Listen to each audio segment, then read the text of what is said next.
कुछ सालों पहले एक ऋषि और उसका शिष्य एक यात्रा पर निकले थे और उस यात्रा में एक गांव के बीच एक कुआं था। ऋषि और ऋषि के शिष्य यही कुएं के रास्ते से जा रहे थे, परंतु ऋषि के शिष्य कुएं में जाकर गिर पड़ता है, जिससे ऋषि क्रोधित होकर उस कुएं के मालिक को एक श्राप देता है। तभी वहाँ कुएं के मालिक भैरव आ जाता है और वह ऋषि से क्षमा मांगता है और साथ में ही श्राप ना देने को कहता है, परंतु ऋषि के मुख से श्राप निकल ही चुका था। भैरव श्राप का सुझाव मांगता है ऋषि से और ऋषि भैरव को एक सुझाव देता है। ऋषि कहता है, अगर इस कुएं का पूजा तुम्हारे पीढ़ी दर पीढ़ी होता चला जाएगा तो यह श्राप नहीं लगेगा, अन्यथा इस कुएं का कोई अनादर तुम्हारी पीढ़ी या किसी और ने होगी तो यह श्राप तुम्हें और तुम्हारी पीढ़ी को ही भुगतना पड़ेगा। तभी भैरव कहता है, हे ऋषि, अगर दूसरा व्यक्ति भी यह कुआं को अनादर करता है तो हमें ही क्यों श्राप भुगतना पड़ेगा। ऋषि कहते हैं, तुम भले भांति जानते हो। और यह श्राप कुछ पंक्तियों तथा कविता की तरह लग रहा था।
क्या है मालिक, कुछ काम मिल सकता है? दिखाई नहीं दे रहा है, फसल कट चुकी है। जाओ यहाँ से। ओए, उसमें क्या है? मालिक, इसमें मदिरा है। खाने के तो धन नहीं और पीने को मदिरा। मालिक, इसके बिना हाथ पैर भी नहीं चलता। इधर आ। ठहरो।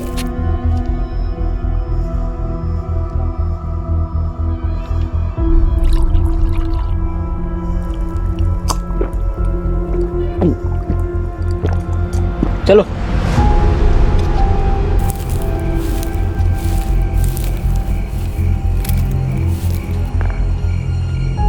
नीचे बैठ।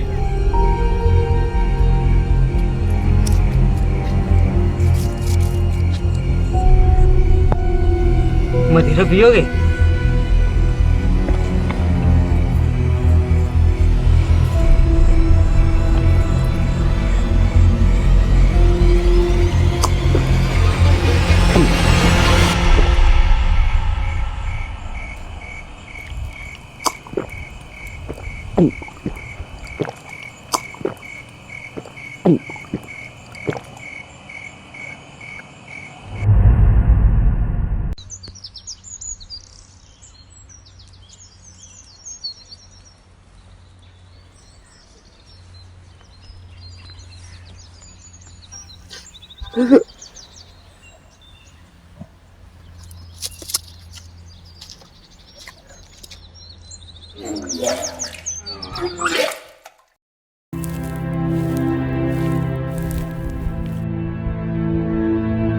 क्या हुआ?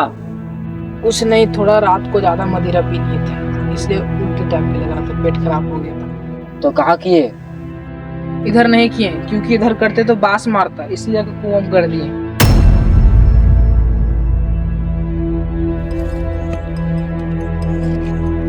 क्या हुआ मालिक, कुछ बात है क्या? दरअसल ये कुआं श्रापित है। कुछ सालों पहले की बात है। हमारे पीढ़ी को एक साधु ने श्राप दिया था कि अगर इस कुएं का पूजा पीढ़ी दर पीढ़ी होता चला जाएगा तो श्राप नहीं लगेगा, परंतु इस कुएं का कोई अनादर तुम या तुम्हारे पीढ़ी ने किया तो किसी और ने भी किया तो यह श्राप लग जाएगा। और यह श्राप पंक्तियों तथा कविता जैसी थी। वो पंक्तियाँ क्या थी? वो पंक्तियाँ पिताश्री ने सिर्फ एक रहस्य की तरह बतलाया था, और वो पंक्तियाँ कुछ ऐसी थी। पिताश्री, वो पंक्तियाँ क्या थी? वो पंक्तियाँ एक रहस्य पंक्तियाँ थी। मृत्यु की तड़प, जीवन श्राप, आँख से आंसू, यम ही मित्र यम ही खिलाफ, आप ही आप में, जहाँ में तेरा कल समाप्त, आंधी जैसा कलयुग तेरा, लहू में लिपट कर खाक हो जाएगा। मालिक, इससे कोई खतरा तो नहीं होगा? मुझे पता नहीं खतरा होगा या नहीं होगा, लेकिन तूने वो किया जो तुझे करने में था। मुझे पता नहीं इसके बाद मेरा क्या होगा क्या नहीं होगा, मुझे पता नहीं, लेकिन तू जिंदा नहीं रहेगा।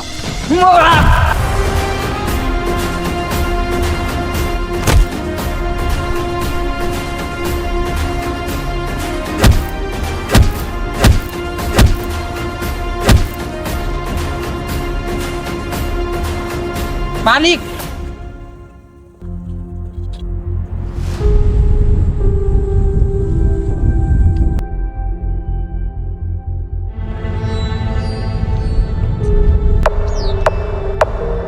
मालिक, कुछ काम मिल सकता है क्या?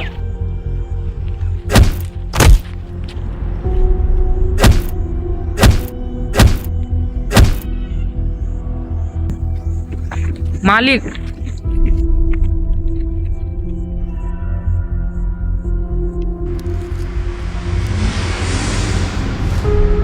मालिक, कुछ काम मिल सकता है क्या?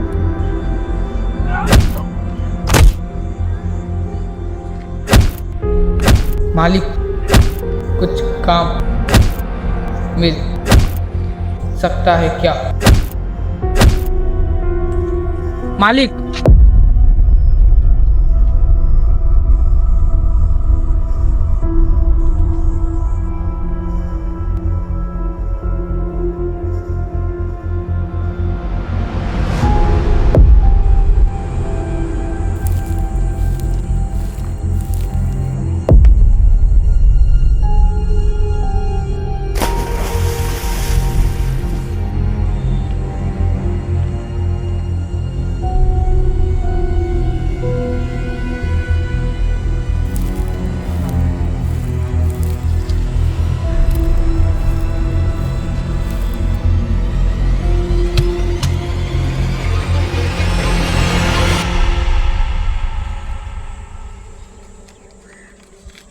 अगर हर पंक्तियों का पहला अक्षर जोड़ूं तो क्या होगा?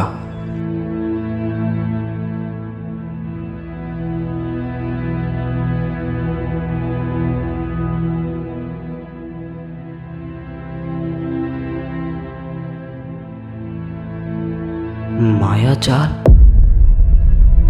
परंतु ऋषि ने ऐसा क्यों कहा कि कुएं का अनादर कोई भी करे तो श्राप तुम्हें और तुम्हारे पीढ़ी को ही लगेगा?